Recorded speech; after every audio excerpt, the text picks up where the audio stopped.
Watching Showbiz Now, your daily showbiz update.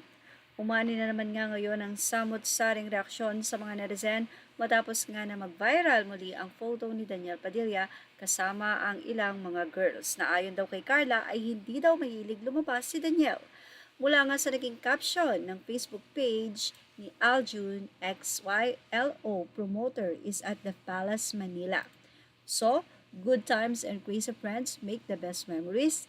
Here's to many more. See you this week at the Palace Manila, Silo Clubhouse, Yes Please, and Revel.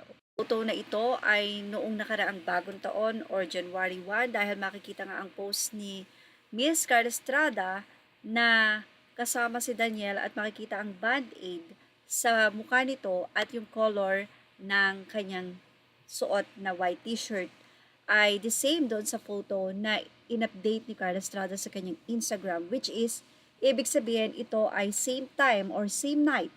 Sa bawat galaw nga ni Daniel Padilla ay napupulaan pati ang ina nito dahil ayon nga sa mga netizen mula sa Fashion Police article, sinabi daw doon ni Miss Carla Estrada na hindi palalabas ang kanyang anak na si Daniel Padilla.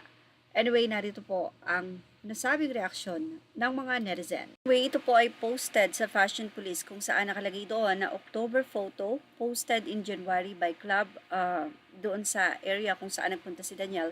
Pero kung makikita nyo, same na mayroon nga itong si Daniel sa pisngi na parang band-aid and then yung color ng kanyang t-shirt is white.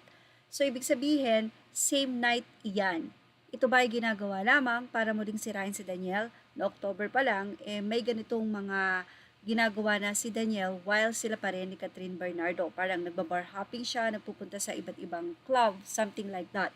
Pero kung makikita nyo, ito po ay tila kuha noong January or December 31 ng gabi. And then makikita nyo po na same yung picture ni Daniel dyan. Well, narito po ang naging komento ng mga netizen. Anyway, sabi daw ng kanyang ina na si Carla Estrada before ay hindi daw palalabas itong si Daniel. Nasa bahay lang daw ito kaya naman daw kumpleto na yung bahay nila. Billiard, basketball court, something like that. Kasi nga, iyon lang daw yung pinagkakaabalahan ni Daniel habang nasa bahay. Ng isang anonymous commentator, ganun din ang sabi ng magulang sa lahat ng anak nila. Single naman kasi yan and ready to mingle kaya ganyan.